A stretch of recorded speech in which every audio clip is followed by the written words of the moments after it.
انسان کو رب کریم نے ایک نعمت عطا کی، عقل و شعور، اور اس عقل سے انسان بڑے بڑے فیصلے کرتا ہے، لیکن ایک مشورہ، اتنی بڑی نعمت کہ اللہ تبارک و تعالیٰ نے اس میں بڑی برکتیں رکھی، بڑی بڑی تنظیمیں، بڑے بڑے ممالک اور بڑے بڑے لیڈرز جب مشاورت کرتے ہیں تو ان میں کوئی نہ کوئی ایک ایسا شخص ایسا مشورہ دیتا کہ جس کی بدولت انہیں ترقیاں، عروج اور بلندیاں ملتی. اور اللہ تبارک و تعالیٰ نے اپنے حبیب صلی اللہ تعالیٰ علیہ وسلم سے بھی یہ ارشاد فرمایا سورہ آل عمران کی آیت نمبر 159 پر. رب کریم نے اپنے محبوب سے فرمایا وَشَاوِرْهُمْ فِي الْأَمْرِ، اور کاموں میں ان سے مشورہ لو. اللہ تبارک و تعالیٰ نے اپنے حبیب صلی اللہ تعالیٰ علیہ وسلم کو حکم دیا کہ اے میرے محبوب، اپنے کاموں میں اپنے اصحاب سے مشاورت کرو، ان سے مشورہ لو. اور آپ دیکھا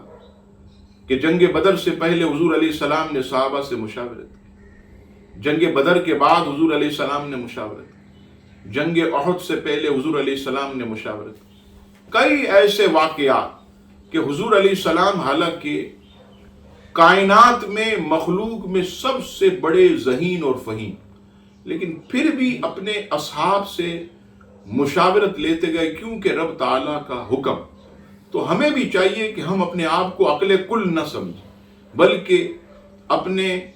محبت کرنے والوں سے، اپنے دوست احباب سے، مخلصین سے مشاورت کریں ہر کام میں، تو ہمیں بھی جو ہے وہ انشاءاللہ کامیابی اور کامرانی نصیب ہوگی. اب آئیے کہ مفسرین 3 اقوال مشاورت کے متعلق بیان فرماتے ہیں. حضرت حسن بصری رضی اللہ تعالیٰ عنہ کا قول ہے کہ اللہ تعالیٰ نے اپنے محبوب کو جنگ کے بارے میں مشورہ کرنے کا حکم دیا تاکہ صحیح رائے واضح ہو جائے اور آپ اس پر عمل کر سکیں. حضرت سیدنا ضحاک رضی اللہ تعالیٰ عنہ کا قول کہ اللہ تعالیٰ نے اپنے حبیب صلی اللہ تعالیٰ علیہ وسلم کو مشورہ کرنے کا حکم دیا تاکہ آپ مشورے کی فضیلت کو پا سکیں. حضرت سیدنا سفیان علیہ رحمہ کا قول ہے کہ اگرچہ نبی پاک صلی اللہ تعالیٰ علیہ وسلم کو مشورے کی کوئی حاجت نہیں، لیکن پھر بھی اللہ تعالیٰ نے آپ کو اس کا حکم دیا تاکہ مشورہ کرنا مسلمانوں کے لیے سنت بن جائے. حضرت سفیان بن عیینہ رضی اللہ تعالیٰ عنہ فرماتے ہیں